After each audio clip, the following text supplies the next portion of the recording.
Hello class, one day study में आप सभी का स्वागत है। तो आज हम चर्चा करने वाले हैं प्रदूषण के आधार पर मध्य प्रदेश की गंगा और बुंदेलखंड की गंगा बेतवा के बारे में। बेतवा नदी के बारे में चर्चा करने से पहले हमने जो दो नदियां पढ़ी हैं, नर्मदा और चंबल, उसके बारे में थोड़ा थोड़ा जान लेते हैं रिवीजन के तौर पर। जैसे कि नर्मदा नदी अमरकंटक से निकलती है और भड़ोच के पास खंबात की खाड़ी में गिरती है। 1312 किलोमीटर इसकी लंबाई है और यह जो है यह नदी कर्क रेखा के समांतर बहती है, एस्चुरी का निर्माण करती है और साथ में भ्रंश घाटी में बहती है। भ्रंश घाटी की बात की अगर की जाए, जो दो पर्वत श्रेणियों के बीच में जो जगह होती है उसे भ्रंश घाटी कहते हैं। तो यह नदी भ्रंश घाटी में बहती है। साथ में यह पूरब से पश्चिम की ओर बहने वाली सबसे लंबी नदी है और यह मध्य प्रदेश के 15 जिलों से बहती है और 3 राज्यों से बहती है। 3 राज्यों की अगर बात की जाए तो मध्य प्रदेश, महाराष्ट्र और गुजरात। तो ये थी नर्मदा नदी के बारे में। अब बात करते हैं चंबल नदी। चंबल नदी निकलती कहाँ से है? जानापाव से निकलती है, इंदौर के जानापाव से निकलती है और जो है तो इटावा में यमुना नदी से मिल जाती है। लंबाई की बात करें तो 965 किलोमीटर की इसकी लंबाई है और जलप्रपात इसके प्रमुख जलप्रपात हैं। तो चुलिया जलप्रपात इसका प्रमुख जलप्रपात है, साथ ही पाताल पानी जलप्रपात, शीतला माता जलप्रपात, झाड़ीदार जलप्रपात, ये प्रमुख जलप्रपात हैं। परियोजनाओं की बात की जाए तो इसकी प्रमुख परियोजनाएं कौन कौन सी है? प्रमुख परियोजनाएं कौन कौन सी हैं? इसकी प्रमुख परियोजनाएं जैसे जवाहर सागर परियोजना हो गई, राणा प्रताप सागर परियोजना हो गई, गांधी सागर परियोजना हो जाए। और मुख्य बात यह है कि यह बीहड़ का निर्माण करती है। यह मध्य प्रदेश के 3 प्रमुख प्रभावित जिले हैं। इसकी वजह से प्रमुख प्रभावित जिले कौन कौन से हैं? पहला जिला हो गया श्योपुर, मुरैना हो गया, भिंड हो गया। ये प्रमुख बीहड़ प्रभावित जिले हैं। अब बात करते हैं बेतवा के बारे में। तो आइए बेतवा नदी। तो बेतवा नदी का उद्गम, बेतवा नदी के उद्गम की बात की जाए तो उद्गम होता है इसका रायसेन में इसका उद्गम होता है। मैप के आधार पर हम समझेंगे। रायसेन कुमरा गांव में इसका उद्गम होता है और यह कितने 590 किलोमीटर की लंबाई तय करके 590 किलोमीटर की लंबाई तय करती है और हमीरपुर के पास, हमीरपुर उत्तर प्रदेश में जिला है, हमीरपुर के पास यमुना नदी से मिल जाती है। प्रमुख सहायक नदियों के बारे में बात करेंगे तो प्रमुख सहायक नदी इसकी बीना प्रमुख सहायक नदी है और साथ में यह नदी कौन सी है? यह नदी जामनी नदी है और ये नदी कौन सी है? धसान नदी है। ये 3 प्रमुख सहायक नदियाँ हैं जो कि कहाँ से मिलती है? राइट से मिलती हैं, बेतवा से। तो बेतवा नदी निकली कहाँ से है? कुमरा गांव रायसेन, ये इसका उद्गम है। ठीक है। 590 किलोमीटर की लंबाई तय करती है। मुहाना कहाँ है? हमीरपुर उत्तर प्रदेश, इसका मुहाना है।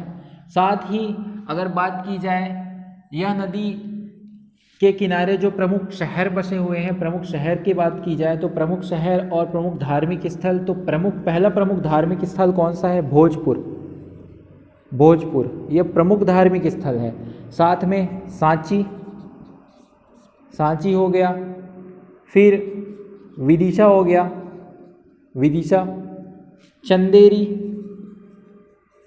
चंदेरी और ओरछा।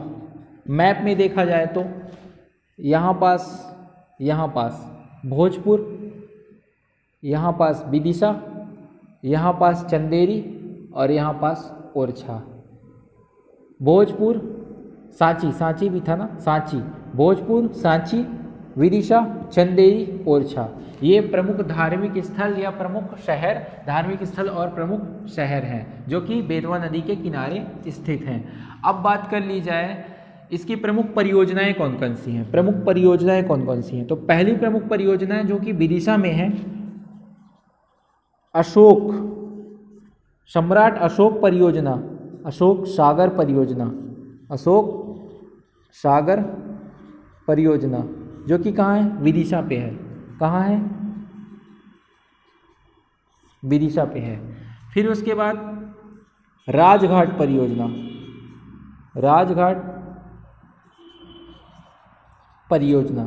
यह परियोजना कहाँ है? यह मध्य प्रदेश और उत्तर प्रदेश की संयुक्त परियोजना है। क्या? संयुक्त परियोजना है, मध्य प्रदेश और उत्तर प्रदेश की संयुक्त परियोजना है। राजघाट परियोजना को रानी लक्ष्मीबाई परियोजना के नाम से भी जाना जाता है। राजघाट परियोजना को रानी लक्ष्मीबाई परियोजना के नाम से भी जाना जाता है। इसके बाद माता टीला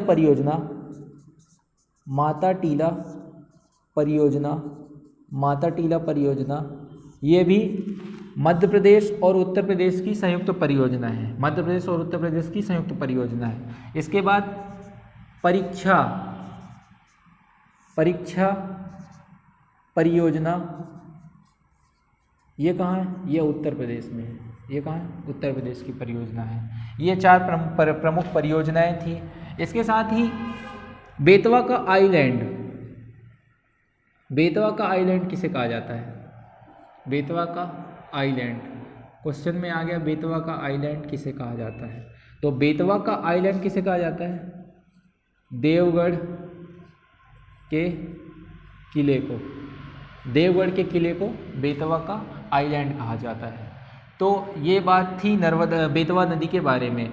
अब बात करते हैं बेतवा की जो प्रमुख सहायक नदियां हैं उनके बारे में। तो पहली प्रमुख सहायक नदी कौन सी है? बीना। पहली प्रमुख सहायक नदी कौन सी है? बीना। तो बीना की अगर बात की जाए तो बीना पर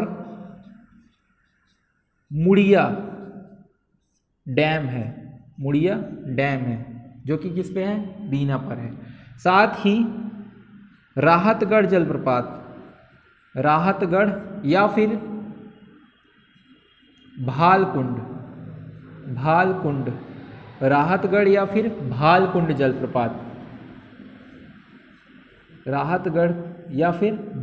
जलप्रपात, यह कहाँ है? सागर में है। ये कहाँ है? सागर में है, जो कि बीना नदी पर है। इसके साथ ही एरण अभिलेख,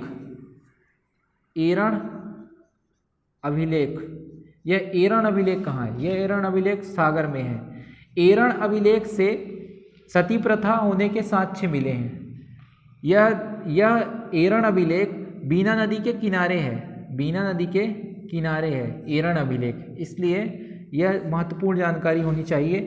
एरण अभिलेख बीना नदी के किनारे है, जहाँ सती प्रथा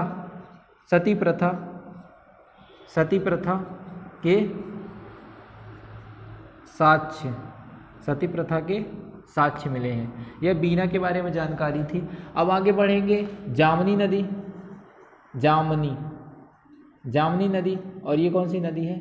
धसान नदी। ये कौन सी है? धसान नदी। अब ये नाम कैसे याद करें? बीना, जामनी, धसान, यह नाम कैसे याद करें? तो इसके लिए मैंने एक ट्रिक बनाई है। ट्रिक का नाम है बिना मनी के आदमी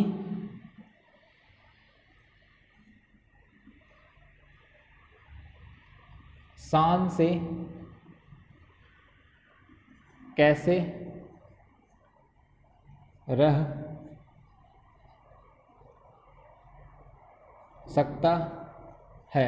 माइंड मत कीजिएगा, ये मैंने ट्रिक बनाई है।